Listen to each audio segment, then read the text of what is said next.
Another setback in a family's quest for justice after their son was left in a coma following an attack in Thailand. It's more than 2 years since Adam Pickles' life was changed forever by an attacker who struck him from behind with an iron bar in an apparent road rage incident. Adam was a teacher. Today, his family from Thornham near Leeds had hoped that they would finally get a verdict in the case being brought against the prime suspect. But for a second time, the verdict was delayed, this time because crucial court papers out in Thailand appear to have been sent to the wrong court. Well, the family have spent hundreds of thousands of pounds on his care and have had to remortgage their home to cover the costs. Well, Adam's parents, Andrew and Adele, join us now. I can't imagine how frustrating today's events must have been for you and the family, Adele. Yeah, it was a definite shock. It wasn't what we were expecting. We definitely thought we'd get some kind of verdict today. Tried to prepare ourselves for it, but never expected this, really. You have been over to Thailand in the past, haven't you, Andrew? But you stayed away. You've had disappointments before. We have. We've been out at the start of the hearing and it was postponed. We've been out to another hearing and it was postponed again because of lack of legal representation in defence. And really, you can't plan and you can't spend that level of money to keep going to every hearing. Do you think you're now going to get justice?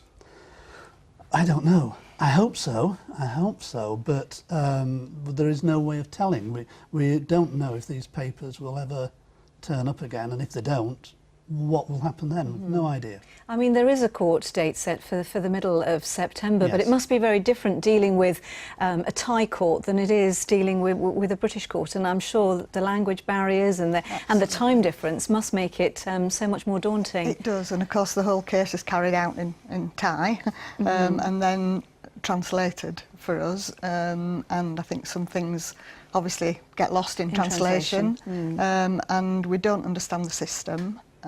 It's totally confusing for us. I mean, you were texting this morning because of the time difference, 2 o'clock in the morning, finding out the last-minute details of what you thought was going to bring all of this to an end. That's right, yes. I was up and sent a text as our daughter-in-law Fan was going to the court and wishing her well, and she texted back and said, "Stop worrying, it will all be over soon." And then just a few hours after that, we're really back to square one, but not knowing what's going to happen next.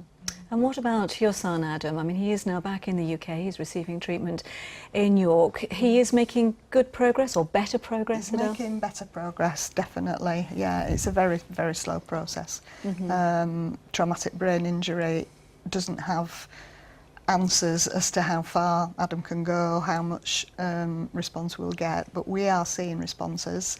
We've just seen him with his grandson there in one of the pictures, Ben, who's going to be 3 next month. I mean, he is able to say Ben's name, and that must be a great positive and a great boost for you. Yes, it was a surprise to everybody that when we've been encouraging him to make sounds and say names, then one afternoon he said Ben, and we got it on video and got it recorded, and we were lucky at that time. And since then he's said nurses' names and he's said mum. So there is a recognition. There is. Yes. And we're told that he understands and listens to what's going on around him.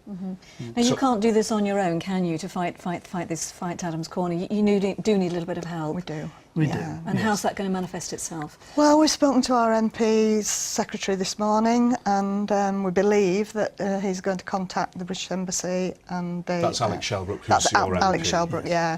And speak to the Foreign Office and see what diplomatic intervention or encouragement can be given.